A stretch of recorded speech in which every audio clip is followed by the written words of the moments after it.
Werewolf girl keeps walking me home, even though I'm fine. Does anyone truly need a werewolf to walk them home from night classes? Alden certainly didn't think so. He was a music student, not a helpless lamb. But Briar, with her silver hair catching the lamplight and eyes that glowed like molten gold, insisted. Every single night. Her quiet persistence was both charming and deeply perplexing. He just wished she'd explain why his safety was suddenly her paramount concern on a perfectly safe campus, or why her gaze always darted to the deepest shadows. Alden gathered his sheet music, the final chords of his composition still echoing in his mind. The lecture hall emptied quickly around him, the usual post-class chatter fading as students hurried into the cool Ethelgard night. He slung his worn satchel over his shoulder, the weight of his synth tablet a familiar comfort. Solara University, even after dark, felt safe enough. Lamplight pooled on the paved paths, casting long, friendly shadows that danced with the rustling leaves of the campus trees. He stepped out of the library building, pulling his jacket tighter against the evening chill. Briar was waiting. She stood by the ancient granite pillars, her silhouette framed by the glowing university crest above the archway. Her silver hair, a striking contrast against the deeper gray fur of her distinctive ears, shimmered under the nearest street lamp. Her intense yellow eyes, like molten gold, found his instantly across the receding crowd. She was lean, with an alert stillness that always made Alden feel slightly clumsy in comparison. He offered a polite, somewhat weary smile. "Evening, Briar. You don't have to wait, you know. I'm perfectly capable of walking myself." He gestured vaguely down the path towards the student dorms. She stepped forward, her movement fluid and silent. Her gaze flickered over his shoulder, then swept the empty plaza behind them before settling back on him. "It is late, Alden, and dark. I will walk with you." Her voice was soft, a low, melodic tone that held an undercurrent of unyielding resolve. "It's barely 10, he countered, trying to keep his tone light. "And the campus security patrols are constant. There's really no need." He tried this conversation countless times over the past few weeks. Every night the same gentle refusal, the same quiet insistence. It was a peculiar ritual. Briar merely tilted her head slightly, her gray ears swiveling almost imperceptibly as if picking up frequencies he could not detect. "The path to your dorms passes by the old science annex. It is better to have company." She offered no further explanation, as usual. Her conviction, however, was absolute. Alden sighed, a small puff of white vapor in the crisp air. Arguing was futile. It always was. He'd learned to accept her unusual escort even if he didn't understand its necessity. "All right, Briar, lead the way then." He fell into step beside her, the familiar rhythm of their nightly walk beginning. His gaze, as it often did, drifted to her. Her silver hair fell in a cascade past her shoulders, catching the lamplight like spun moonlight. The fur on her ears was soft, almost iridescent.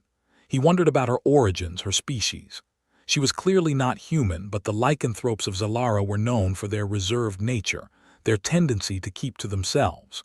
Briar, despite her quiet demeanor, had attached herself to him with an almost fierce, if unspoken, protectiveness. He noticed the subtle tension in her shoulders, the way her head remained constantly alert, her yellow eyes never lingering in one place for too long. They scanned the bushes, the spaces between buildings, the deeper pockets of shadow that the streetlights failed to pierce. It was a vigilance that felt both primal and unnervingly precise. Was she just naturally cautious, or was there something specific she was looking for?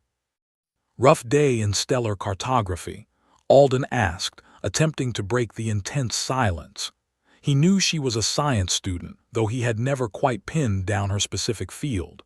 Her answers were always vague, polite deflections. "Productive," she replied, her gaze sweeping a particularly dense clump of flowering shrubs near the art department building.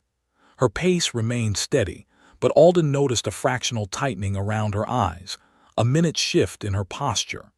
She was observing something, processing information that he simply missed.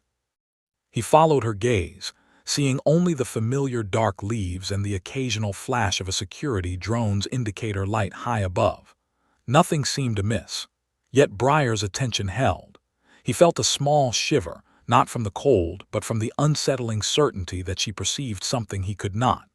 His world, usually so straightforward and predictable, felt suddenly layered with unseen realities whenever she was near. They walked past the old campus clock tower, its illuminated face showing 10:07. The air grew colder as they moved away from the main thoroughfare into a quieter section of campus. Here, the lampposts were spaced further apart, creating longer stretches of dimness. It was in these stretches that Briar's vigilance became most pronounced.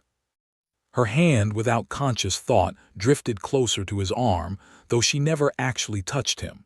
It was an unspoken gesture, a silent acknowledgement of the heightened tension she felt. Her steps, always light, seemed to become even more deliberate, her eyes darting into every shadow, every recess. She was a hunter, or perhaps a guardian. Alden found himself watching her more than his surroundings. He observed the way her nostrils flared almost imperceptibly, as if sampling the very air for anomalies. Her ears, those distinctive gray tufts, twitched and rotated, catching subtle sounds that were lost to his human hearing. He had always dismissed her insistence as a charming quirk, perhaps a cultural difference. Now he began to wonder if her concern was far more deeply rooted, a manifestation of senses he couldn't comprehend. A sudden, sharp rustle in a nearby thicket made Alden jump slightly. It was probably just a nocturnal animal, a scavenging campus rodent. He glanced at Briar, expecting her to acknowledge it. Instead, her head snapped towards the sound, her entire body tensing like a coiled spring. Her yellow eyes narrowed, glowing with an intensified light that seemed to pierce the darkness. For a brief moment, he saw something feral, ancient in their depths. Then just as quickly, the intensity receded, though a subtle tremor ran through her. "Just a bush cat, probably," Alden said, trying to reassure her and perhaps himself. Briar did not respond directly. She merely continued her scanning, her focus unwavering. The incident, however minor, solidified a burgeoning thought in Alden's mind. Her fear, or rather her apprehension, was not a generalized anxiety. It was specific. It was intelligent. It reacted to certain stimuli, certain nuances of the night. He watched her carefully as they approached the looming, darkened silhouette of the old science annex. This building, with its disused service corridors and overgrown courtyards, was always quieter, less frequented. He remembered her mentioning it earlier. Briar's steps became noticeably more measured here. Her head was held high, her chin slightly jutted forward, a posture of readiness. Her gaze swept the upper stories, the shadowed windows, and the deep, narrow alleyways that snaked between the annex and the adjacent engineering labs. "You really don't like this part of campus, do you?" Alden ventured, his voice softer now, tinged with genuine curiosity rather than mild irritation. Briar finally looked at him, her yellow eyes holding a depth he hadn't seen before. A fleeting expression crossed her face, a hint of something vulnerable quickly masked. "It is quiet," she said, her voice barely a whisper. "Too quiet sometimes." His heart gave a strange little lurch. Too quiet. What did that mean for her? What did she perceive in the silence that he did not? He found himself not just puzzled but genuinely concerned for her. Her unwavering insistence on walking him home, an act he had always seen as an overprotective, almost comical gesture, began to reframe itself. What if her presence wasn't solely about his safety? What if, in some strange, unspoken way, it was also about hers? The thought settled deep within him, a seed of unexpected warmth in the cool night. He looked at her, truly looked at her, seeing beyond the silver hair and golden eyes to the quiet, vigilant being beside him. He wasn't a helpless lamb, no, but perhaps neither was she. Perhaps they were two beings, walking through the night, each offering a silent, unexpected comfort to the other, even if he didn't yet understand the full scope of the shadows she was so carefully watching. He still wished she would explain, but a new, deeper feeling stirred within him, a desire not just for answers, but for understanding her unique world. The next evening, Alden found himself subtly checking the time more often than usual. He tried to dismiss it, telling himself he needed to focus on his counterpoint assignment, but a part of him acknowledged the quiet anticipation. He was no longer annoyed by Briar's presence. A strange comfort had settled into the routine. When he finally packed his bag and left the library, he wasn't surprised to see her, a silver silhouette under the lamplight, leaning against the same granite pillar. She offered a small, almost imperceptible nod. "Ready?" she asked, her voice soft, a hint of something he couldn't quite decipher in her golden eyes. "As I'll ever be," Alden replied, a genuine smile touching his lips. He fell into step beside her, the rhythm of their nightly walk already familiar. He decided to test her resolve. The following night, Alden exited through a less-used side door of the music building, hopping to gain a head start. He hurried along a dimly lit path, weaving through dormant hedges, feeling a mischievous satisfaction. He reached the main quad, glancing back, expecting to have successfully evaded her. A rustle of leaves behind him and then lost. Briar stood there, her silver hair shimmering, her eyes reflecting the lamplight with an amused glint. She hadn't even broken stride. Alden stopped, a genuine laugh escaping him. "How do you do that?" "I waited," she simply stated, her gaze unwavering. "You always come this way eventually." Her tone held no accusation, only a matter-of-fact certainty. His playful evasion had failed, but instead of frustration, he felt a strange, almost endearing warmth. Her persistence was unyielding. Over the next few days, Alden tried different routes, faster paces, even feigned phone calls to distract her. Each time, Briar would either be waiting at his intended exit or would calmly intercept him further along his path, her presence a constant, quiet assurance. He stopped trying to escape her, realizing the futility. Their walks became less about his resistance and more about their shared journey through the campus night. One evening, as they passed the bustling student union, Alden ventured, "I always see you waiting for me. But what about your walk home? Where do you go after you drop me off?" Briar paused, her steps faltering for a moment. Her gaze flickered away towards the darker periphery of the campus. "It is not far," she said, her voice unusually quiet. "A different direction." "But is it safe?" he pressed, remembering her apprehension near the science annex. "Are there places you don't like to walk alone?" She met his gaze then, her yellow eyes holding a depth that made him feel like she was seeing directly into his thoughts. "I manage," she replied, a hint of something unreadable in her tone. The conversation ended there, a door gently closed. Her deflection was subtle but clear. He sensed a vulnerability she wasn't ready to share. Their route, despite his now abandoned attempts at diversion, remained largely the same. It always led them past the old science annex, a building that seemed to draw shadows to itself even on moonlit nights. With each passing, Alden noticed Briar's subtle but distinct change in demeanor. Her posture would stiffen, her shoulders becoming less relaxed, more squared. Her head would tilt slightly, as if listening to something beyond the reach of human hearing. Her golden eyes, normally so calm, would sharpen, darting into the deep recesses where the disused service corridors snaked behind the building. He watched her one night as she scanned a particularly overgrown patch of ivy near a darkened window. Her jaw tightened imperceptibly. He felt a shiver that had nothing to do with the cool night air. What did she see or hear in those shadows that made her so vigilant, so guarded? It was more than just caution. It was an almost primal alertness. "This place," Alden began, his voice low, "it really puts you on edge, doesn't it?" Briar turned her head slowly, her gaze still fixed on the darkness. "There is a stillness here," she murmured, her voice a low thrum. "A deep quiet that feels wrong." "Wrong how?" he asked, genuinely curious now, his earlier irritation long forgotten. He wanted to understand her perception of the world. She hesitated, then sighed, a soft, almost imperceptible sound. "Like something holds its breath," she explained, her eyes still searching the shadows. "Like the air itself is waiting." His mind reeled with the implications. For her, silence wasn't simply an absence of sound. It was a presence, a distinct sensation, perhaps even a warning. He tried to imagine hearing the world through her senses, a world alive with unseen nuances. This wasn't just about his safety anymore. It was about her unique struggle, her burden. Their conversations, once brief exchanges about campus events or his music studies, began to deepen. He found himself sharing details of his latest compositions, the challenges of a difficult chord progression, the joy of a melody finally coming together.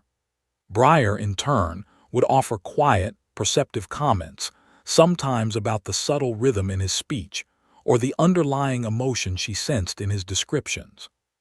She rarely spoke of herself, but her observations revealed an acute sensitivity, a way of processing the world that was utterly alien and yet profoundly insightful. "Your music," she said one night, "it has many layers, like the forest at dusk." Alden had paused, struck by the poetic accuracy. No one has ever described it that way before. "It is what I feel," she replied simply, her eyes meeting his, a shared understanding passing between them. He started to look forward to these moments, to the quiet intimacy of their nightly walks. The mystery surrounding her, the subtle hints of a world he couldn't perceive, only deepened his fascination.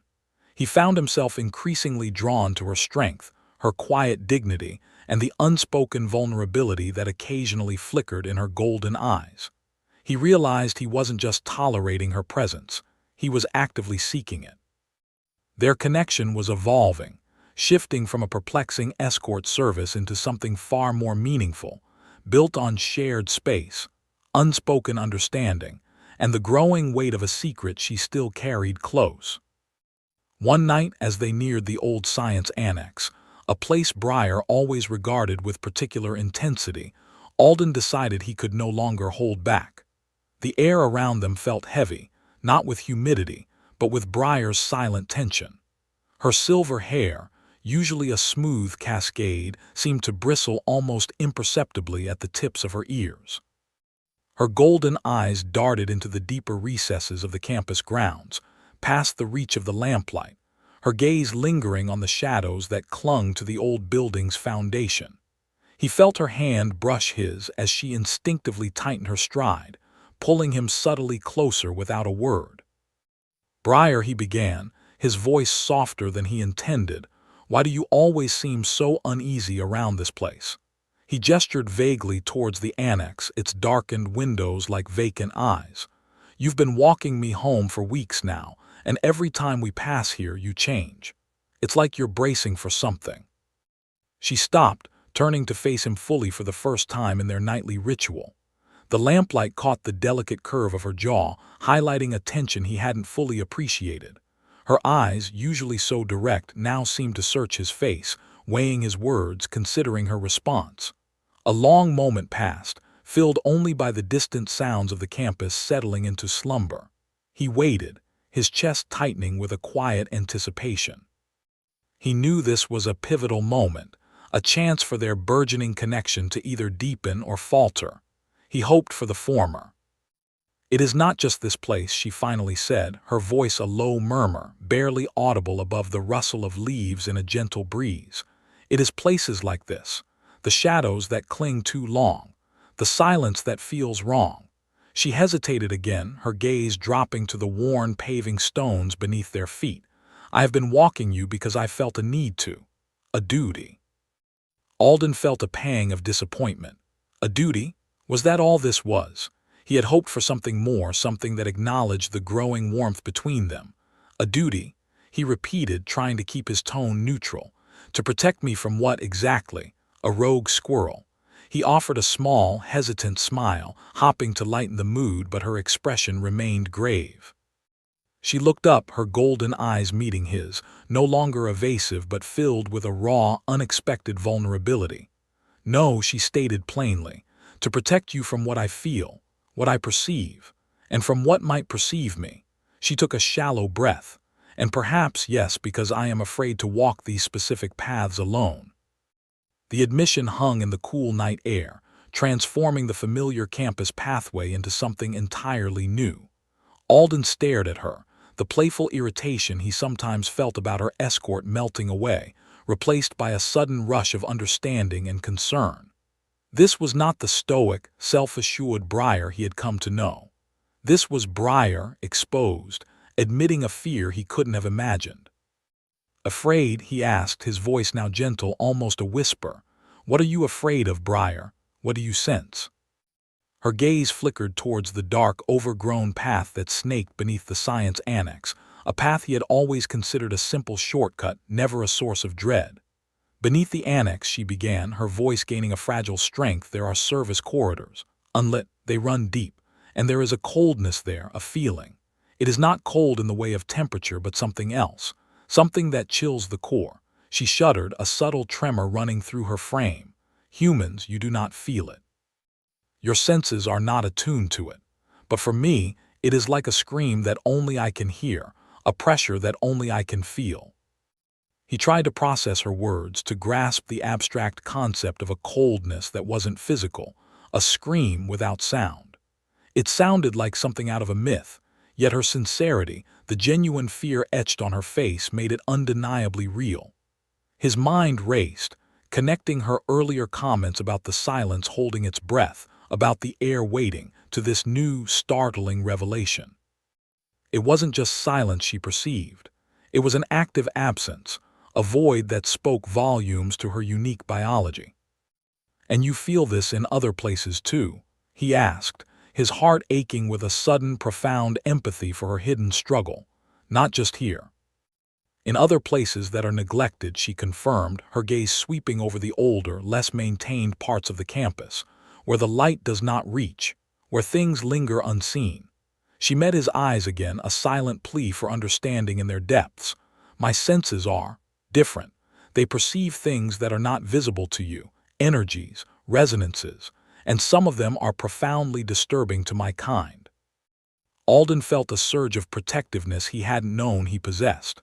All this time, he had seen her as his protector, strong and unwavering. Now he saw her vulnerability, her hidden burden. She had been protecting him, yes, but perhaps more significantly, she had been using his presence as a shield for herself, a way to navigate the parts of her world that filled her with dread. His presence, his human unawareness, might have been a kind of camouflage for her, a way to move through these cold zones without drawing attention to her own acute sensitivity. The irony was sharp, yet deeply touching. "Briar," he said, stepping closer, his hand instinctively reaching out, hovering for a moment before gently taking her arm. Her skin felt warm beneath his fingers, a stark contrast to the coldness she described. "Then let me walk you home." Her head snapped up, her eyes wide with surprise. "You?" "Yes, me," he affirmed, a determined resolve settling over him. "You've walked me home every night. You've kept me company even when I didn't understand why. It's my turn. Tell me where you need to go. We'll stick to the brightest paths, the most populated ones. We'll avoid any place that gives you that cold feeling." A flicker of something unreadable crossed her features. Relief, confusion, perhaps even a touch of wonder. "But you do not feel it," she murmured, as if the lack of shared perception made his offer less valid. "No, I don't," he agreed, tightening his grip on her arm just slightly, a gesture of reassurance. "But I can feel you feeling it, and that's enough. I want to help you. I want to understand." He looked directly into her eyes, conveying the depth of his sincerity. "Please, let me walk you home. Let me be there for you just as you've been there for me." She searched his face for another long moment, her breath catching almost imperceptibly. The initial shock in her eyes softened, replaced by a profound, shimmering gratitude. A faint, almost imperceptible flush rose on her cheeks. "Alden," she whispered, his name on her lips sounding like a benediction. "Thank you." The shift was palpable, a quiet revolution in their dynamic. The unspoken tension that had underscored their walks for weeks began to dissipate, replaced by a nascent trust, a shared purpose. He felt a burgeoning protectiveness, a fierce desire to shield her from the unseen threats she alone perceived. It wasn't just about walking her home. It was about acknowledging her unique struggles, validating her alien sensitivities, and standing with her against a world that was, for her, filled with hidden anxieties. As they resumed their walk, he consciously steered them away from the shadowed path near the annex, opting for the longer, brightly lit main thoroughfare.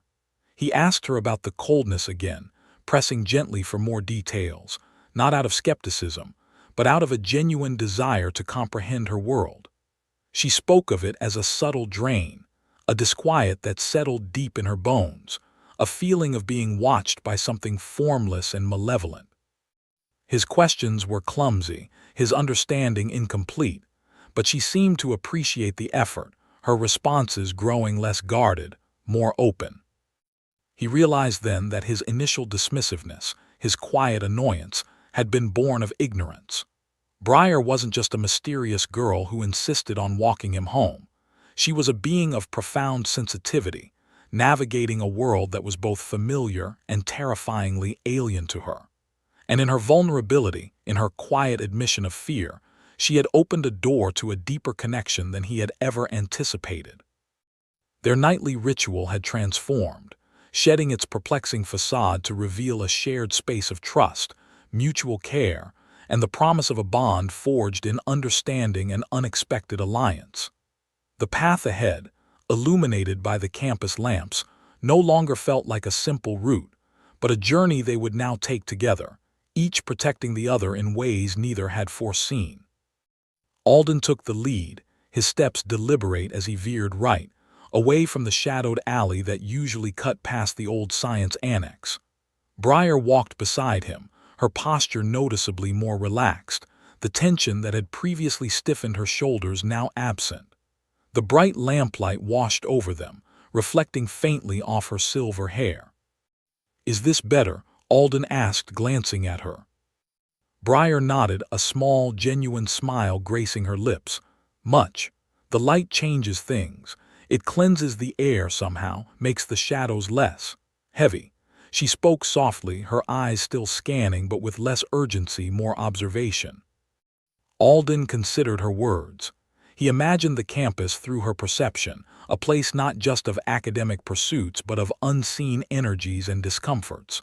"So, the coldness you mentioned, it thrives in darkness." "It hides," Briar corrected. "It gathers where the light cannot reach, where the air is still and heavy with neglect. It's not just a feeling, Alden, it's a presence, a drain." She shivered despite the mild evening air. "Like a broken frequency that resonates deep in my bones, vibrating out of sync with everything else." Alden's mind, trained in the precise structures of music, latched onto her description. A frequency. Not a ghost, not just a metaphor, but something tangible, measurable perhaps to her species. He began to form a new hypothesis.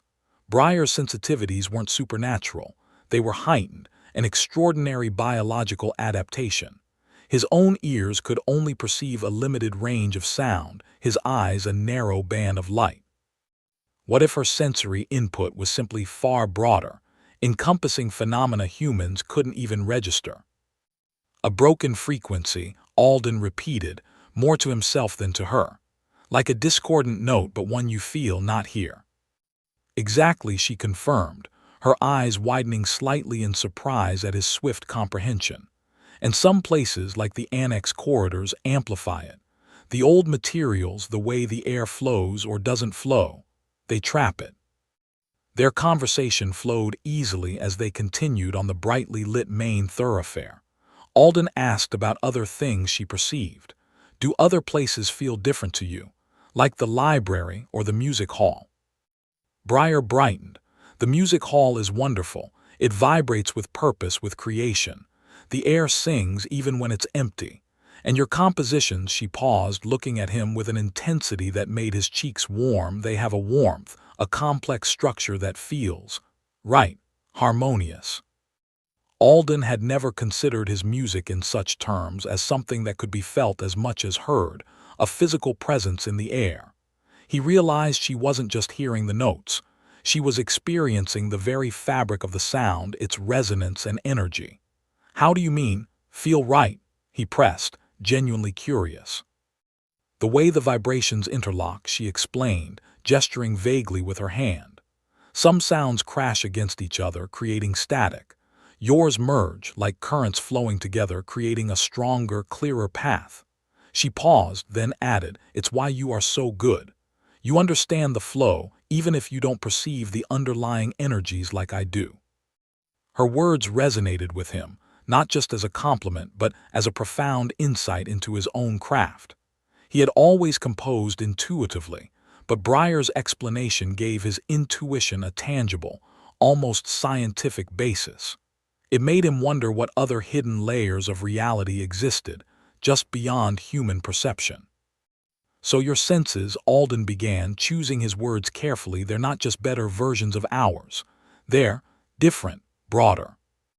Breyer nodded, her silver hair shimmering under a street lamp. "Think of it like this, Alden. You see a spectrum of colors. I see that, but also the subtle shifts in temperature of each hue, the tiny currents of electromagnetic energy flowing through them, the way certain light sources project a different kind of pressure onto my skin." She spread her hands as if trying to encompass the vastness of her perception. "It's all information. Most of it is benign, but some of it is not." He walked, digesting her explanation.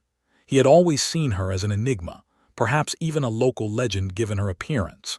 Now he saw her as a testament to biological diversity, a creature whose evolution had simply taken a different, more sensitive path.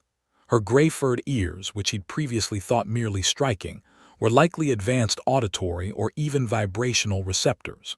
Her golden eyes, which seemed to pierce the darkness, probably processed light in ways humans could not. The term werewolf, which had once flickered in his thoughts as a fantastical notion, now transformed into a simplified, almost poetic label for a highly evolved species. It must be exhausting, Alden mused, to constantly process so much information, to be aware of so many things. A faint shadow crossed Breyer's face. "Sometimes, especially when there's a lot of discordant energy, it's like trying to think clearly in a room full of clashing instruments, all out of tune." Her vulnerability was clear, a stark contrast to her earlier guarded demeanor. "That's why the darker places, where the coldness gathers, are so draining. They are intensely discordant."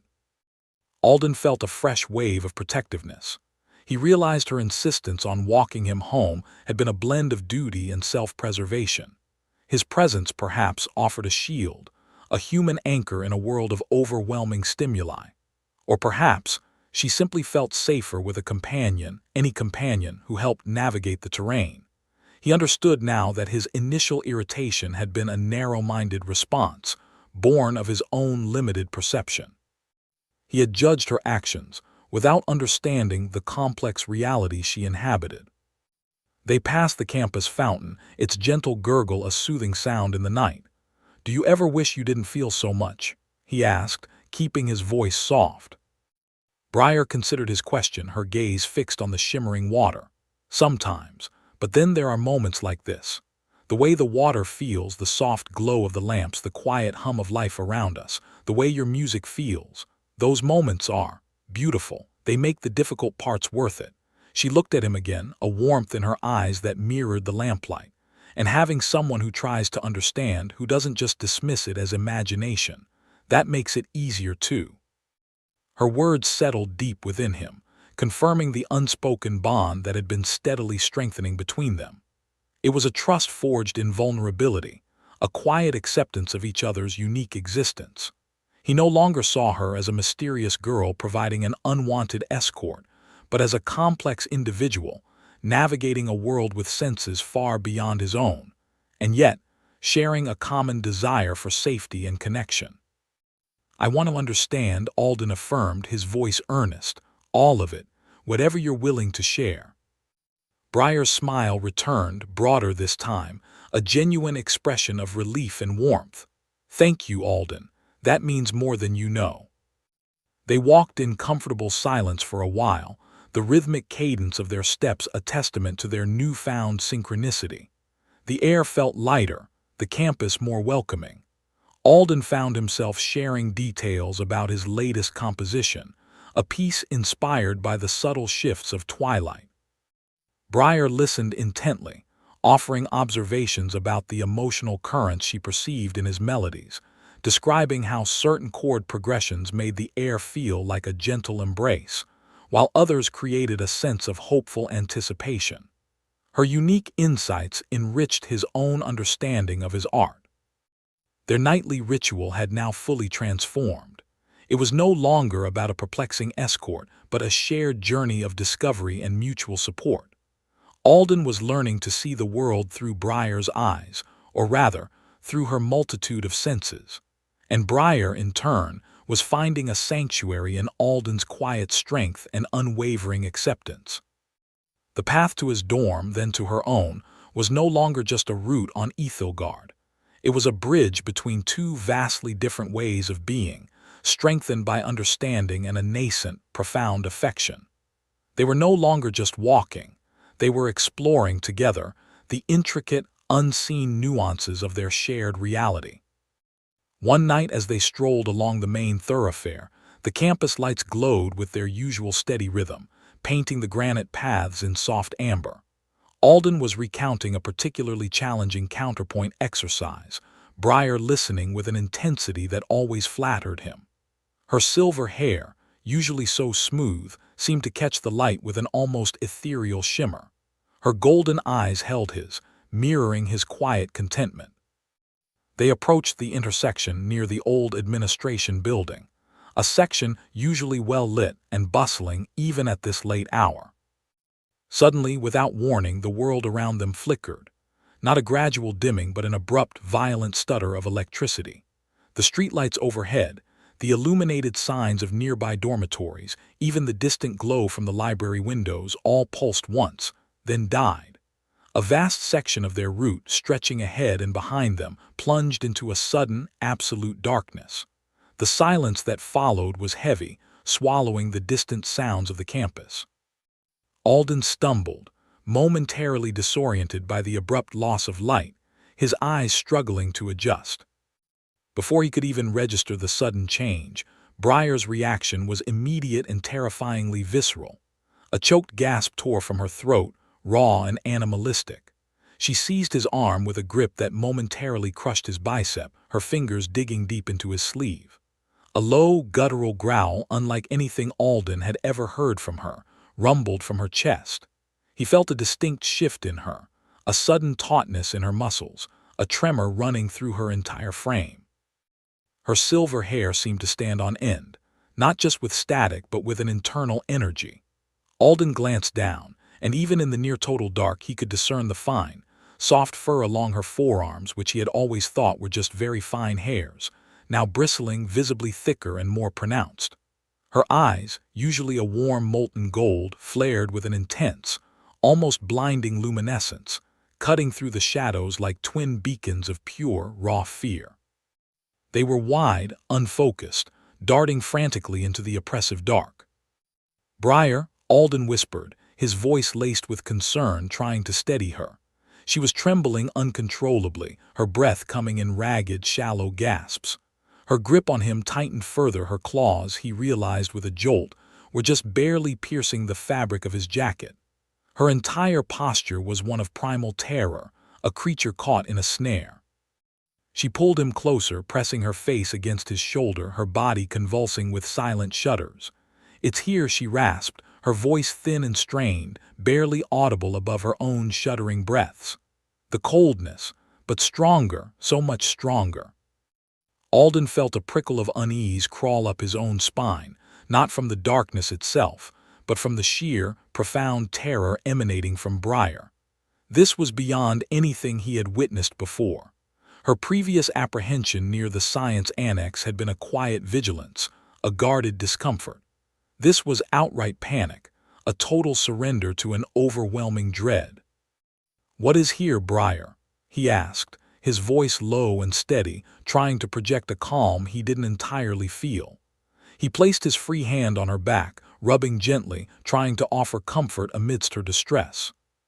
She lifted her head slightly, her glowing eyes still scanning the impenetrable dark, her gaze fixed on a point just beyond the perimeter of the defunct streetlights. "The resonance," she whispered, her voice a fractured echo. The shadow resonance. It's radiating. From there, she pointed a trembling finger toward a dilapidated, single-story structure set slightly apart from the main campus buildings, barely visible through the skeletal branches of a barren tree. It was an abandoned faculty office, long disused, known for its crumbling facade and boarded-up windows. Alden squinted into the gloom. He saw nothing, felt nothing but the sudden chill of the night air and the lingering sensation of the power outage. Yet Briar's terror was undeniably real. Her body was vibrating, her senses overwhelmed by something he could not perceive. He remembered her descriptions of the coldness, of the scream she felt in dark places. He had understood it as a unique sensory input, a biological response to certain energies. But this was a direct, aggressive assault on her very being. This was not just discomfort, it was a threat. He felt a surge of protective instinct, powerful and immediate. His initial understanding of her vulnerability had been intellectual, an empathetic recognition of her unique sensitivities. Now, seeing her in such profound distress, her non-human traits so starkly revealed by fear, it became deeply personal. He realized with absolute clarity that her fear of the dark was not a generalized apprehension, but a specific, terrifying reaction to an active, dangerous presence. Her nightly escorts, her unwavering vigilance, her insistence on his safety, it was all now comprehensible. She wasn't just guarding him from unseen dangers. She was using his presence, his human perception, as a shield for herself against something that preyed on her kind, something that was acutely sensitive to her. "What do we do?" he asked, his voice firm, drawing her closer into his side. He instinctively put himself slightly in front of her, a human barrier against the unknown threat she perceived. He might not see it, but he could certainly feel its impact on her, and that was enough. The concept of her protecting him now seemed almost absurd. They were in this together. Briar leaned into him, her tremors slowly subsiding as his warmth and steady presence seemed to ground her. Her glowing eyes, though still wide, focused on his face for a moment, a flicker of profound gratitude and dependence in their depths. "We have to move," she breathed, her voice gaining a fraction of its usual strength. "Away from it. It weakens me. It makes me visible to them." The implication hung in the air, heavy and chilling. Visible to whom? Alden didn't need to ask. The them was the unseen threat, the reason for her hidden life, the true purpose behind her nightly vigilance. He understood now. Her safety concerns had always been about a shared, unseen threat, one that targeted her, and by extension, put him at risk simply by being near her. Their shared reality was far more dangerous than he had ever imagined. He tightened his arm around her, guiding her gently but firmly. "Which way?" he asked, ready to follow her lead, no questions asked. He had no sight, no sense of the shadow resonance, but he had Briar, and her fear was his guide. This bond, forged in mutual vulnerability and now tested by shared peril, was becoming something immense, something unbreakable. They moved together, a silent, urgent retreat from the encroaching darkness and the unseen presence it held. Alden kept his arm around Briar, guiding her with a steady pressure as they navigated the unlit campus path. The distant campus lights were now their goal, a beacon of safety. Briar's breathing gradually calmed, but her grip on his arm remained tight, her body still coiled with residual tension. The air around them felt heavy, charged with the lingering threat. "Alden," Briar whispered, her voice strained, a raw edge of fear still present. "We need to go somewhere safe, somewhere truly private." He nodded, understanding without words. The administration building, where the power had failed, was too close. His dorm would be a temporary refuge, but not for long. He thought of his music practice room, isolated and soundproofed, but it offered no real privacy for a conversation of this magnitude. He needed a place where they could talk without interruption, where she could feel secure enough to explain. "My place isn't enough," he said, his mind racing. "We need somewhere discreet, somewhere with no foot traffic, no prying eyes." Briar finally pulled away, her glowing eyes scanning the perimeter, no longer focused on the immediate darkness but on the broader implications. Her silver hair seemed to shimmer even in the minimal light. "There's an old maintenance tunnel," she started, her voice a low murmur, "beneath the South Lecture Hall. It's rarely used, leads to a forgotten storage area. No windows." Alden hesitated. A tunnel? It sounded like the kind of place Briar usually avoided, but her logic was sound. Seclusion was paramount now. "Can you lead the way?" he asked, trusting her instincts implicitly. She nodded, turning sharply, her movements fluid and silent even in the gloom. Alden followed, adjusting his stride to hers. They moved through narrow service paths past darkened academic halls, the only sound their soft footsteps and Briar's occasional sharp intake of breath as a faint shadow seemed to ripple at the edge of his perception. He felt a chilling sensation, a phantom coldness, confirming her earlier descriptions. This was real. They reached a discreet, heavy metal door set into the foundation of the lecture hall. Briar produced a small, intricate device from a hidden pocket on her utility belt, pressing it against the lock. A faint click echoed in the silence. The door swung inward, revealing a cramped, unlit tunnel. Briar entered first, her glowing eyes providing the only illumination. Alden followed, pulling the heavy door shut behind him.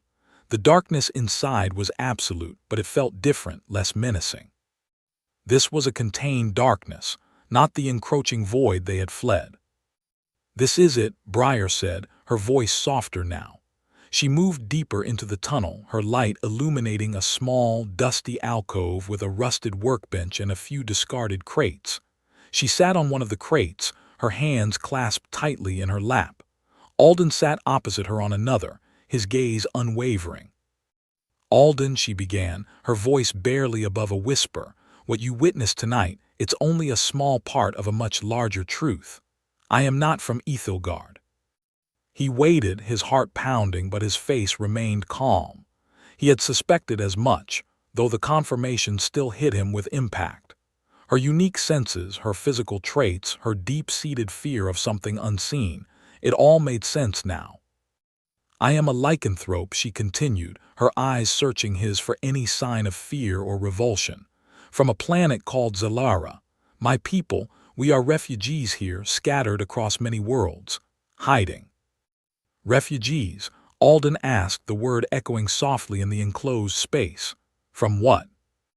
Briar took a deep breath, her shoulders slumping slightly as if shedding a heavy burden. "From an oppressive regime on Zalara. They sought to control us, to weaponize our abilities. Our unique sensory and physical traits, our connection to energy frequencies, they became our curse." She paused, gathering her thoughts. "On Zalara, we could shift our forms, adapt to extreme environments, perceive energies beyond the human spectrum. But the regime saw it as a threat, an advantage they couldn't possess. They began to hunt us, to experiment. Many of my kind were lost." Alden listened intently, his internal world shifting with every word. The charming, mysterious girl who walked him home was a refugee, a survivor of an interstellar conflict. "The shadow resonance," he prompted gently, connecting the dots. "Yes," Briar confirmed, her eyes dimming slightly as she spoke of it. "It's residual energy, from their tracking technology. It's designed to disrupt our natural senses, to weaken our physical forms and to make us visible to their sensors. They can pinpoint us across vast distances if we are exposed to it, if our natural defenses are compromised." "So the power outage tonight," Alden mused, "it wasn't just an accident. It was deliberate, to create the conditions for their technology to work." "Exactly," Briar said, a tremor in her voice. "The darkness amplifies its effect, and it silences the harmonious energies I usually draw strength from. It leaves me exposed.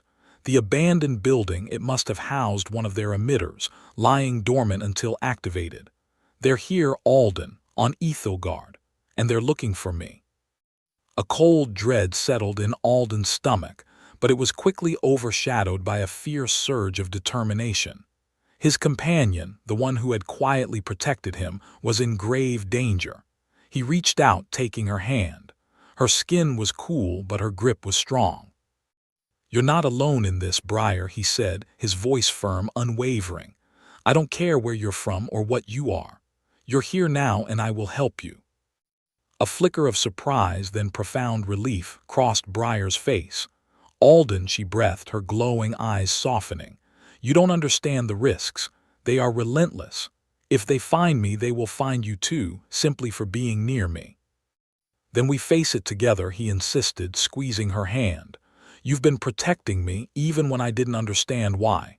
Now it's my turn. We'll figure this out. We'll find a way to stop them." Briar looked at him, a silent conversation passing between them, filled with unspoken gratitude and a deepening trust. Their technology, their emitters, they operate on frequencies that are subtle, almost imperceptible, she explained. "But there is one on this campus who might understand. Someone who deals with unusual energy signatures, who looks beyond the obvious." Alden's mind immediately went to the eccentric, brilliant mind he knew. "Professor Aris?" he asked, a spark of hope igniting. "The xenobotanist. He's always rambling about strange energy fields affecting flora, unusual atmospheric compositions. Everyone thinks he's a bit mad, but he's brilliant." Briar nodded, a faint smile touching her lips. "He has a reputation for seeing what others dismiss. His research focuses on the intersection of biological life and exotic energy phenomena. If anyone on Ethelgard can understand the shadow resonance without being a lycanthrope, it's him." "His lab is usually deserted late at night," Alden said, already forming a plan. "He keeps odd hours, sometimes sleeping on a cot there. It's in the old science annex, actually, but his wing is separate, well lit, and he has a security system. No coldness there, I promise." Briar's expression brightened at the mention of a well-lit space. "We should go to him. Now. While the campus is still recovering from the power surge, while their sensors might be disrupted." They rose, a renewed sense of purpose guiding their actions. The fear had not vanished, but it was now channeled into a shared objective. Alden felt an exhilarating sense of partnership. This was no longer about him being escorted home. This was a mission, a desperate bid for survival, and he was Briar's chosen ally. He opened the heavy door, peering out into the dimly lit service path. The campus was quiet, deserted. "Professor Aris's lab it is," Alden said, a confident resolve in his voice. He took Briar's hand again, not just in comfort, but in a silent pledge of alliance.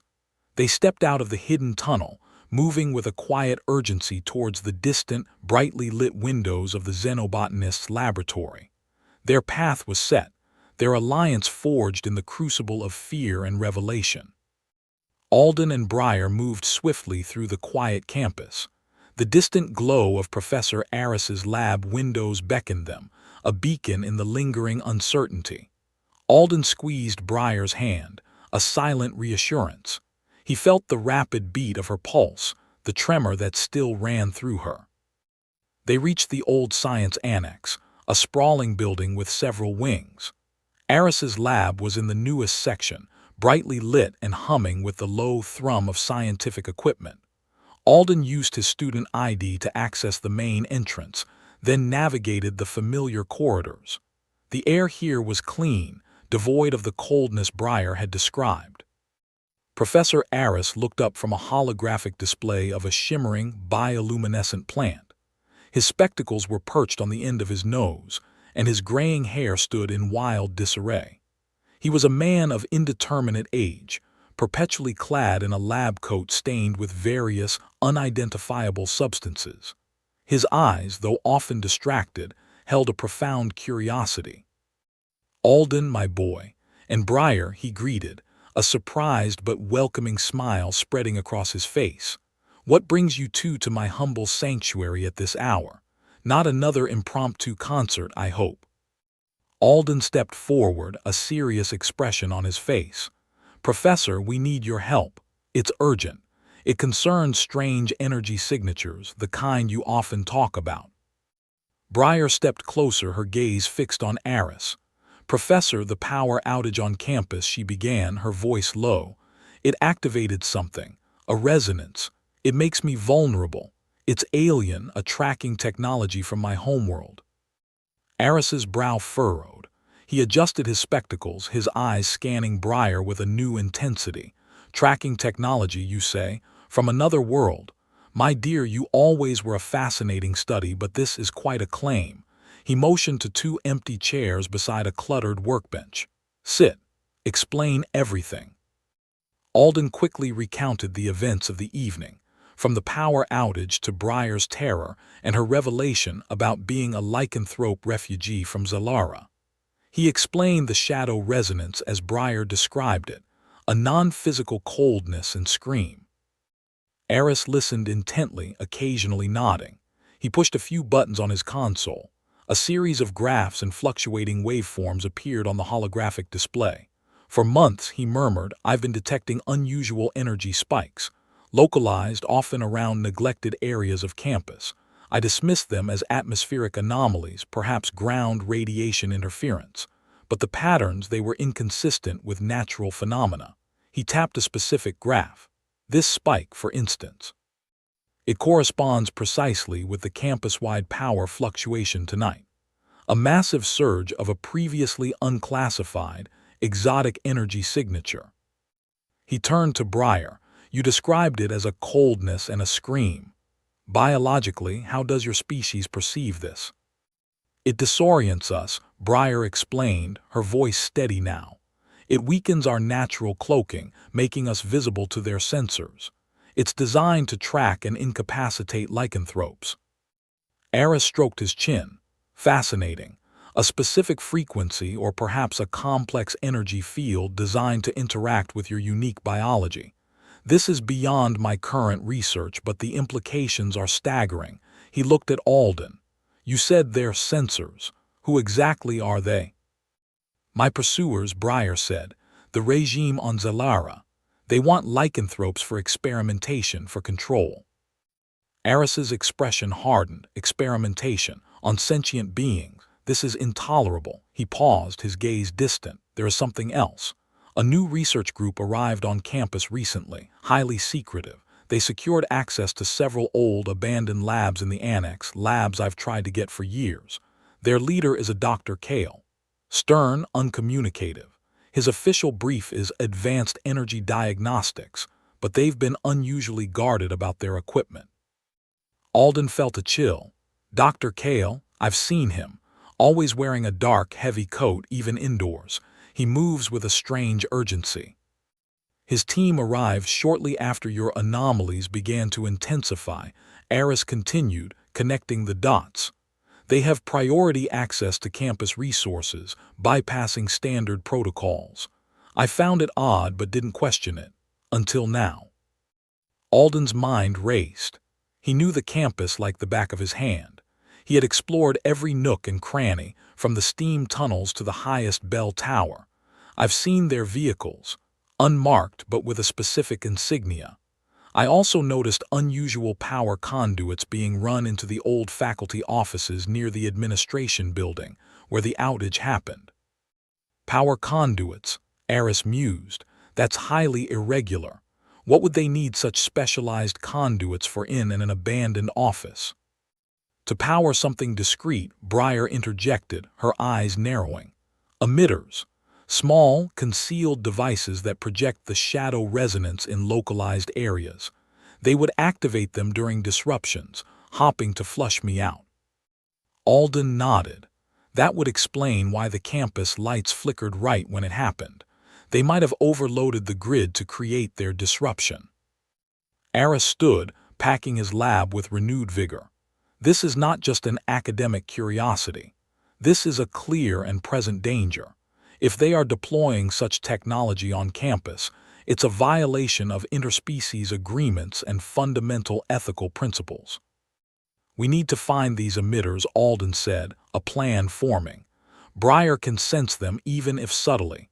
I know the campus, the places where they could be hidden.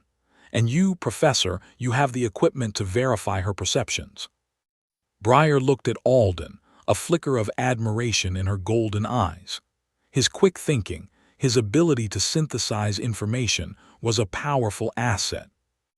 Over the next few hours, working in the pre-dawn quiet, their alliance began to solidify. Eris produced a portable energy scanner, a device he usually used to detect subtle bioenergetic fields in exotic flora. He calibrated it to Breyer's description of the resonance, creating a sensitive filter.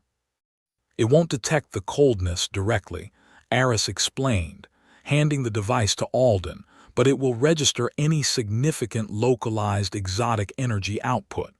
It's rudimentary, but it's our best shot. Alden took the scanner. It was a sleek handheld device with a small holographic display. He felt a surge of purpose. Breyer's hand found his, a silent affirmation of their shared mission. They started in the science annex itself, where Breyer had felt the initial intense surge. Guided by Breyer's subtle shivers and the direction of her gaze, Alden scanned the walls and ventilation shafts. The scanner remained silent. "It's not here," Breyer whispered. "They wouldn't place it so close to their own base. They need to draw me out." Alden recalled his observation about the power conduits near the old faculty offices. "Let's go to the administration building. That's where I saw the unusual installations." They moved cautiously, Aris following with a larger, more sophisticated array of sensors, his demeanor shifting from eccentric academic to focused investigator. The campus was still mostly dark, but a few early morning risers were beginning to stir. They kept to the shadows, using the cover of pre-dawn twilight. As they approached the administration building, Breyer stiffened. There, she breathed, pointing towards a cluster of thick ivy growing on the building's exterior. A faint hum, a residual coldness. Alden activated the handheld scanner. The device whirred softly, and a faint, unstable waveform flickered on its display. "Professor," Alden exclaimed, his voice hushed. "It's picking something up." Aris quickly brought up his more powerful sensors. "Confirmed," he said, his voice grim. "A low-level exotic energy signature, consistent with the patterns I observed during the outage, but highly localized and directed." Carefully, Alden parted the ivy. Concealed within the dense foliage, cleverly camouflaged, was a small, metallic device. It was about the size of his fist, with a single, dark lens. It emitted no sound, no light, but Alden could feel a subtle tingle in the air around it. "An emitter," Breyer whispered, her hand tightening on Alden's arm. "This one is dormant, but it holds the resonance, like a scent marker." Aris examined the device with a pair of specialized goggles. Remarkable, advanced energy projection. It's designed to be almost undetectable to human senses, a brilliant piece of engineering for a truly heinous purpose. He carefully bagged the device for further study. "This confirms your story, Breyer, beyond a doubt." The discovery of the first emitter invigorated their resolve. They spent the next few hours meticulously searching the campus, guided by Breyer's increasingly refined senses and Alden's intimate knowledge of hidden spots. They found 3 more emitters, all cleverly disguised. One in a decorative planter near the central quad, another tucked into a discarded maintenance panel near the main lecture hall, and a fourth embedded in a lamppost near the dormitories. With each discovery, the gravity of the situation deepened. Cale's group wasn't just searching. They were actively laying traps, weaponizing the campus itself. Aris contacted a select few. Chief Alara Vance, head of campus security, was a no-nonsense woman with a reputation for integrity. Lieutenant Jax, her most trusted officer, was a former military scout with sharp instincts. Aris presented his findings, showing them the captured emitter and explaining Breyer's situation, omitting only her full lycanthrope form for now, focusing on the illegal deployment of alien technology. Chief Vance listened, her face unreadable. "You're saying a rogue research group is using our campus as a hunting ground for a refugee?" she asked, her voice dangerously quiet. "Precisely," Aris affirmed. "And these devices could have unforeseen consequences for human health if activated indiscriminately. They are a threat to everyone on Ethelgard." Lieutenant Jax, examining the emitter, nodded slowly. "This isn't standard tech, and Cale's group has been far too cagey. I've had my suspicions." The meeting concluded with a decisive plan. Chief Vance, horrified by the implications, agreed to a full investigation, but discreetly. They couldn't tip off Cale's group prematurely. Alden and Breyer would continue to act as their primary intelligence gatherers, with Aris providing technical support. Vance and Jax would mobilize a small, trusted team to monitor Cale's movements and prepare for a coordinated response. As dawn broke, painting the sky with hues of pink and gold, Alden and Breyer walked away from the security office, leaving Aris to coordinate with Vance. Breyer leaned her head against Alden's shoulder, a profound weariness in her posture, but also a glimmer of hope in her eyes.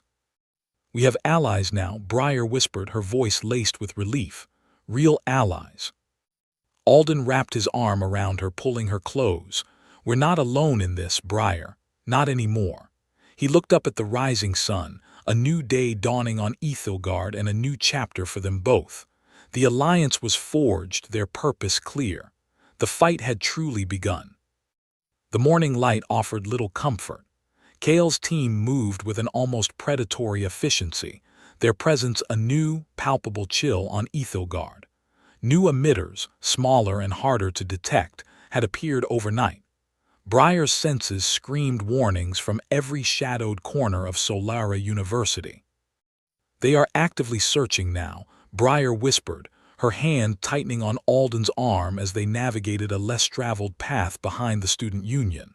Her eyes, usually molten gold, held a sharper, more urgent gleam. "I feel their net tightening." Alden scanned their surroundings. He saw no one, yet Breyer's unease was infectious. He trusted her perception implicitly now. "Aris is working on a counter-frequency for the emitters," Alden replied, keeping his voice low. "Vance and Jax are trying to pinpoint Cale's main base." "Time is what we lack," Breyer said, her gaze fixed on a distant, overgrown hedge line. "These new devices are more powerful. They weaken me even in partial light." They had spent the night in a secure faculty apartment Aris had arranged, but movement was necessary for intelligence. Every new emitter they could locate gave Aris more data. Their current mission was to confirm a suspected new emitter placement near the old gymnasium. As they rounded the gymnasium's far side, a sudden, sharp spike of coldness hit Breyer. She gasped, stumbling back against Alden. Her silver hair bristled and her ears flattened against her head. "Close," she choked out, pointing a trembling finger toward a utility access panel on the gym wall. "Very close." Before Alden could react, a voice cut through the morning air. "There they are." Three figures emerged from behind a row of sanitation bins, Cale's security personnel, identifiable by their dark, unmarked uniforms. They moved with alarming speed, fanning out to cut off their escape. One carried a device that glowed faintly, aimed directly at Breyer. "Run," Alden yelled, pushing Breyer forward. He instinctively placed himself between her and the approaching figures. Breyer, despite her weakening state, moved with incredible agility, weaving through the narrow space between the gym and a storage shed. "They're faster than I anticipated," Alden thought, his heart pounding. The campus security team, Alden knew, was still gathering intel. They were on their own. "We can't outrun them here," Breyer said, her voice strained, looking back. "The emitter is affecting my speed." Alden saw their path ahead was clear, but the pursuers were gaining. He glanced around desperately. His eyes landed on a mounted public address speaker, part of the campus-wide emergency system, positioned high on the gym wall near the utility panel. A small control box, usually locked, was ajar. "The PA system," Alden exclaimed, "this way." He grabbed Breyer's hand, pulling her towards the gym wall. The pursuers were only meters away now. He could hear their heavy boots pounding the asphalt. "What are you doing?" Breyer asked, her eyes wide with alarm. "Distraction," Alden replied, reaching for the control box. His fingers flew over the simple interface, his musical training kicking in. He saw a manual override switch, usually reserved for facilities staff. He flicked it. A low, distorted feedback whine erupted from the speaker. The pursuers hesitated, momentarily startled by the sudden noise. Alden didn't stop there. He knew the basic frequencies of campus emergency alarms. He quickly adjusted the settings, overriding the standard system. His fingers danced across the controls, twisting knobs, pushing buttons. He didn't aim for a siren. Instead, he unleashed a cacophony of disorienting sound, a jarring, dissonant chord followed by a blast of white noise, then a series of piercing, high-frequency pulses that grated on the ears. It was a weaponized composition, designed to overwhelm and confuse. The effect was instantaneous and dramatic. The Kale operatives clutched their heads, stumbling. The glowing device one held sputtered, its beam wavering. One operative cried out, dropping to a knee. Briar, too, flinched, but the sound, while unpleasant, didn't seem to affect her as profoundly as the shadow resonance. "Go, Briar, now," Alden urged, still manipulating the sound, keeping their pursuers disoriented. Briar didn't hesitate. She moved, not just with speed, but with an almost blurring swiftness Alden had never seen before. She was a silver streak, a whisper of motion, covering the distance to the corner of the building in an instant. Alden pulled his hand from the controls, letting the chaotic sound continue to blare, then spun and followed her. He felt a surge of adrenaline, exhilaration mixed with terror. He had bought them precious seconds. They burst around the corner into a less exposed area. Briar immediately pulled him into the deep shadows of an alcove beneath an exterior stairwell. The sound from the PA system, though muffled, still echoed. Briar pressed herself against Alden, her body trembling, but her eyes were fixed on him, filled with an intensity that took his breath away. "You," she started, her voice raspy, "you did that." Alden, still catching his breath, nodded. "Had to improvise. Music can be loud." He felt a flush of pride, seeing the raw admiration in her gaze. "Not just loud," Briar whispered, her fingers tracing the line of his jaw. "You disrupted their focus. Their technology relies on precise frequency. Your sounds were chaos." She paused, her grip tightening. "No one has ever done something like that for me." Alden's heart swelled. He looked into her eyes, seeing past the golden irises to the depth of her being. A being he was beginning to understand was far more complex and capable than he could have imagined. "We're in this together, Briar. Always." Briar leaned in, her forehead resting against his. "I trust you, Alden, more than anyone." A faint silver glow emanated from her hands, and she pressed them lightly against his chest. "My senses are failing, but I can still feel the path. There is a service tunnel entrance nearby, behind the old library. We can lose them there." As she spoke, Alden noticed a subtle change in her form. Her eyes glowed brighter, and the faint silver sheen on her hands seemed to ripple, almost like energy. Her movements were more fluid, more powerful, even in her weakened state. It was a glimpse into her true defensive capabilities, a controlled manifestation of her lycanthrope strength. "Show me," Alden said, his voice soft, filled with a new kind of wonder. He felt a profound connection, a bond forged in shared danger and mutual respect. The fear was still there, but it was overshadowed by the warmth spreading through him. Briar pulled away, her movements regaining some of their former swiftness. "Follow me, but be silent." She moved with a newfound confidence, her vulnerability giving way to a fierce resolve. She didn't just sense the path, she seemed to anticipate every shadow, every shift in air currents. Her enhanced abilities were not just for avoiding detection, but for navigating with an almost preternatural grace. She was a creature of the night, even in the encroaching dawn. They moved like ghosts, Briar leading, Alden close behind, their steps light, their breathing shallow. The chaotic sound from the PA system began to fade in the distance, but the memory of their close call and Alden's quick thinking pulsed between them. Briar glanced back at him, a faint smile touching her lips. "Your music saves lives, Alden." "And your senses guide them," he replied, squeezing her hand.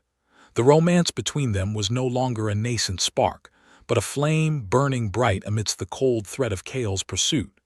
Their purpose was clear, their bond unbreakable. They were partners, equals, navigating an alien threat on a familiar world, their hearts entwined in the unexpected dance of survival and love. The service tunnel entrance was a dark maw behind the old library, easily missed by casual observers. Breyer pushed aside a heavy, rusted access panel, the metal groaning in protest. Inside, the air was cool and still, carrying the faint scent of damp earth and forgotten machinery. Alden followed her into the gloom, his hand still clasped in hers, the warmth between them a stark contrast to the chilled air. Professor Aris, Chief Vance, and Lieutenant Jax were already waiting inside, their faces illuminated by Vance's tactical flashlight. Aris looked weary but determined, his gaze immediately going to Breyer. Vance, ever the professional, nodded a silent greeting, while Jax, a young woman with sharp eyes and a no-nonsense demeanor, gave Alden a look of grudging respect. "You made it," Aris said, his voice low. "Kale's forces are scattered but still active. They're searching the gymnasium area." Breyer stepped fully into the tunnel, her posture straightening. The silver sheen on her hands had intensified and her eyes held a steady, golden glow. She looked more powerful than before, her senses slowly returning. "Their emitters weaken me, but they also guide me to their locations. I can feel them like discordant notes." "We have a plan," Vance stated, activating a small holoprojector that displayed a detailed campus map. Red dots pulsed across the old science annex, Breyer's initial point of fear. Kale's primary hub of activity, and where he's concentrated most of his emitters, is the annex. He thinks it's the perfect isolated hunting ground. He doesn't realize it's where Breyer's senses are strongest, Alden added, a spark of understanding in his eyes. The dark corridors, the neglected spaces, they're no longer a weakness but a tactical advantage for her. Aris nodded. "Exactly. My initial readings of the coldness she described were dismissed as anomalies. Now I understand. Those are areas where the natural energies of Ethelgard are suppressed, making them ideal for lycanthrope detection, but also allowing Breyer's true senses to cut through the interference more sharply once she adapts. Our goal," Vance continued, "is to expose Kale. We need proof of his illegal activities. Disabling his emitter network will not only protect Breyer but also disrupt his operation, forcing him into the open." Jax pointed to a section of the map near the annex's main entrance. "We've confirmed Kale himself is overseeing operations there. He has a small security detachment, but they're spread thin across the building." "Alden and I will create a diversion," Aris proposed. "We'll set off a series of focused sonic pulses, combined with a harmless electromagnetic burst. It should draw Kale's security away from the deeper levels of the annex, creating a window for Breyer." Alden felt a surge of excitement. "My music could be more than just a distraction this time. If we can generate specific frequencies, we might even scramble Kale's comms, isolating his team." "Excellent idea, Alden," Aris praised. "I have a portable frequency modulator. We can interface it with your data pad. It will amplify your composition's disruptive capabilities." Breyer looked at Alden, her golden eyes reflecting the tactical light. "I will move through the service tunnels beneath the annex. They connect directly to the emitter locations. I can disable them quickly, but I need you both to draw their primary attention." "Chief Vance and I will secure the perimeter," Jax added. "No one gets in or out without us knowing. We'll be ready to move in once Kale is exposed." The plan solidified, each member of the unexpected alliance taking their designated role. Alden felt a profound sense of purpose. This wasn't just about Breyer's safety. It was about justice, about fighting back against an unseen oppression. He looked at Breyer and she met his gaze, a silent promise passing between them. They moved with practiced stealth through the network of maintenance tunnels, the faint sounds of campus life above them muffled. Aris checked his equipment.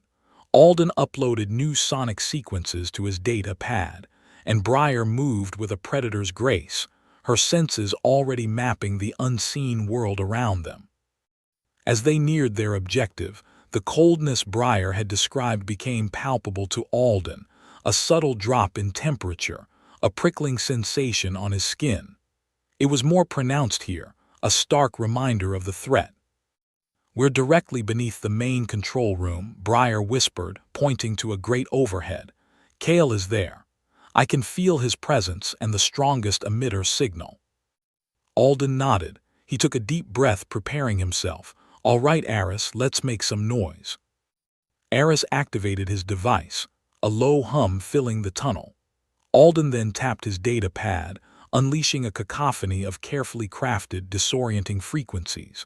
The sound vibrated through the floor above, a deliberate assault on Kale's sensors and comms.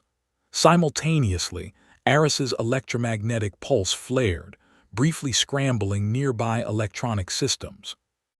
Above them, shouts erupted, footsteps pounded, the diversion worked. "Go, Briar," Alden urged. Briar didn't hesitate. With a silent leap, she vanished into a darker recess of the tunnel, her form a blur of silver and shadow. She moved through the annex's forgotten spaces, a spectral hunter in her true element. Her lycanthrope senses, amplified by the very coldness Kale exploited, allowed her to navigate the intricate, lightless corridors with absolute precision.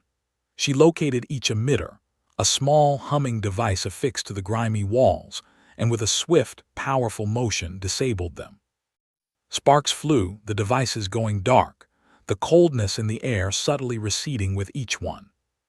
Alden and Aris continued their sonic assault, moving further into the tunnels, drawing more attention away from Briar's path. They heard the frantic voices of Kale's security detail, their attempts to communicate failing, their movements becoming disorganized. Briar, meanwhile, reached the final emitter, directly outside Kale's control room. She felt a surge of energy, her senses sharper than ever, her body light and swift. The last device pulsed with a malevolent hum. She tore it from the wall, crushing it in her bare hand. The door to the control room burst open. Dr. Kale stood there, flanked by two of his guards, his face a mask of fury. "What in the blazes is going on?" He snarled, then his eyes landed on Briar. His anger morphed into a chilling smile. "The lycanthrope. Excellent. You've led yourself right to me." He held up a sleek, metallic device, unlike the smaller emitters. This one hummed with a deep, resonant vibration, its central crystal glowing with an ominous violet light. "This is a lycanthrope containment field generator. It will neutralize you instantly, permanently. You'll be a captive, a specimen, and my employers will be very pleased." Before Kale could activate it, Alden and Aris emerged from the tunnel entrance behind him, alerted by the sudden silence from Kale's room. Alden saw the device, recognized the immediate threat. He didn't hesitate. Aris distracted the guards. Alden yelled, then sprinted forward, not towards Kale, but towards a stack of old, empty equipment crates near the room's entrance. Aris, understanding, let out a piercing high-frequency burst from his modulator, sending Kale's guards reeling. Kale, focused solely on Briar, ignored Alden until it was too late. Alden launched himself at the stack of crates, kicking the bottom one with all his might. The entire pile toppled with a deafening crash, blocking the doorway and momentarily trapping Kale's dazed guards. Kale snapped his head towards Alden, but Briar was already moving. With speed that blurred, she closed the distance, her hand flashing out. She didn't strike him. Instead, she twisted the containment device from his grasp with surgical precision. The violet light flickered and died as it clattered to the floor. "No," Kale roared, lunging for it. But Alden was there first, his foot stomping down on the device, crushing it under his heel. He looked at Kale, his eyes blazing with a fierce protectiveness. "It's over." Kale stared at the ruined device, then at Alden, and finally at Briar, who stood poised, her golden eyes fixed on him. His face contorted, all pretense of scientific detachment gone. "You fool! You have no idea what you've done. The Xyloran Directorate will not tolerate this interference." The words hung in the air, a chilling confirmation of Kale's true allegiance. The Xyloran Directorate, the oppressive regime Briar had fled, was here on Ethelgard. At that moment, Chief Vance and Lieutenant Jax burst through a side entrance, weapons raised, their faces grim. They had heard Kale's outburst. "Dr. Kale," Vance said, his voice cold and authoritative, "you are under arrest for illegal alien tracking, unauthorized energy manipulation, and espionage. The Xyloran Directorate has no jurisdiction on Ethelgard." Kale, defeated, slumped against the wall, his carefully constructed facade crumbling. Briar looked at Alden, a profound gratitude shining in her eyes. His quick thinking, his courage, his unwavering support. He had not only saved her, but he had helped expose the very threat that haunted her. The dark corridors no longer held fear for her. Instead, they had become the stage for their victory, a testament to their unexpected alliance and the burgeoning, undeniable love that burned between them. The final threads of Kale's conspiracy were unraveling. Chief Vance secured Kale with standard restraints, his movements precise and efficient.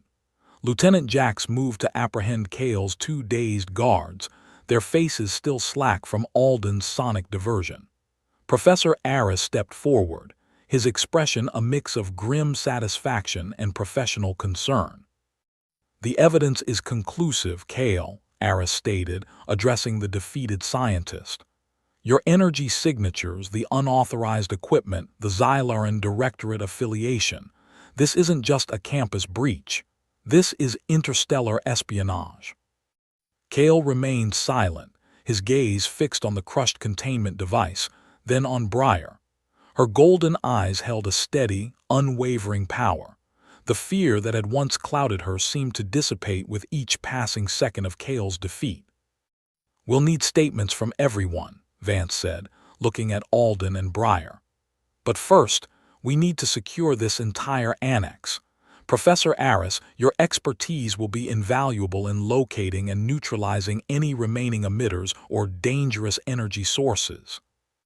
Aris nodded. "My team is already mobilizing. We'll sweep the entire campus, ensure every last trace of this shadow resonance is eradicated." He looked at Briar. "No more cold spots, my dear, no more fear of the dark." Briar felt a profound release, a weight lifting from her very being.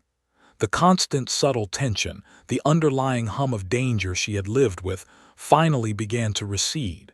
She looked at Alden, a silent message of gratitude and something deeper passing between them. Over the next few days, the aftermath unfolded with methodical precision. Alden, Briar, and Professor Aris provided detailed accounts to a special task force assembled by the Ethelgard Planetary Council. Chief Vance and Lieutenant Jax presented their comprehensive report, detailing Kale's illicit activities and the Xyloran Directorate's attempts to exploit Ethelgard's neutrality. Briar's refugee status was not only confirmed but celebrated. The Council, moved by her story and the clear evidence of interstellar persecution, officially recognized her as an asylum seeker. More importantly, they established new protocols for identifying and protecting other lycanthrope refugees who might seek safety on Ethelgard.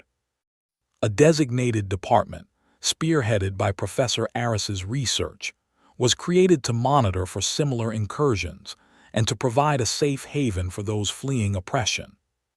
"This isn't just about you, Briar," an official from the council told her during a formal hearing. "Your courage has illuminated a threat we were unaware of, and in doing so, you've helped us open our doors to an entire species in need. Ethelgard will be a beacon of hope." Briar felt a surge of emotion. She was no longer just a hunted refugee. She was an emissary, a bridge between worlds. Alden sat beside her throughout the proceedings, his hand a constant, comforting presence on her arm. His silent strength was a grounding force, reminding her that she was not alone. Professor Aris's team worked tirelessly, sweeping Solara University campus. They located and systematically dismantled every remaining emitter, ensuring the shadow resonance technology was completely neutralized. Breyer walked with Alden one afternoon, weeks after Cale's arrest, through the very corridors of the old science annex that had once filled her with such dread. She felt nothing but the ordinary chill of the old building, the familiar scent of dust and aged metal. The coldness, the scream she once perceived, was utterly gone. The dark places were just dark now, mundane and harmless. "It's truly gone," she whispered to Alden, her voice filled with wonder. "No residual energy, no lingering fear." Alden smiled, squeezing her hand. "Just an old building now, nothing more." Their steps echoed softly through the silent halls, a stark contrast to the panicked flight and desperate search they had endured there. They emerged into the late afternoon sunlight, blinking against the brightness. The campus felt different, lighter, purged of the unseen threat that had lingered beneath its surface. That evening, Alden and Breyer walked home together, hand in hand, their pace unhurried. The lamplit paths of Solara University stretched before them, familiar and safe. There was no urgency in Breyer's steps, no darting glances into shadows. Her silver hair caught the soft glow, and her golden eyes, once alight with vigilance, now shone with quiet contentment. "Do you still need me to walk you home?" Alden teased gently, his thumb tracing patterns on her knuckles. Breyer leaned her head against his shoulder, a soft laugh escaping her. "Perhaps, but not out of necessity, only because I want to." She tightened her grip on his hand. "Thank you, Alden, for everything." He looked down at her, his heart swelling. "There's nothing to thank me for. I wouldn't have had it any other way." He remembered his initial annoyance, his dismissal of her quiet insistence. How naive he had been. He had found not just a cause, but a connection that transcended anything he had ever imagined. Breyer gazed at the familiar campus buildings, no longer seeing them as a hiding place, but as a home. Ethogard, a planet so different from her own, had embraced her. And Alden, a human, had seen beyond her differences, beyond her species, to the person she was. Their shared journey, born from fear and danger, had forged an unbreakable bond. "What will you do now?" Alden asked, his voice soft. "With the directorate exposed and Ethogard offering sanctuary." Breyer considered, then smiled, a genuine, radiant expression that lit up her face. "I will live. I will learn. Perhaps I will even contribute to Professor Aris's work, helping others like me." She looked up at Alden, her eyes full of warmth. "And I will stay if you'll have me." Alden stopped, turning to face her fully. He gently cupped her cheek, his gaze tender. "Breyer, there's nowhere else I'd rather have you. We've faced down alien spies and interstellar threats. A quiet life together on Ethogard sounds like the perfect next adventure." He leaned in, and their lips met under the soft glow of a campus lamp. It was a kiss that sealed their unique romance, a testament to unexpected alliances, the enduring strength of shared purpose, and the profound emotional depth found when two beings from different worlds found their true home in each other. The future stretched before them, peaceful and bright, filled with the warmth of a love that had defied all odds.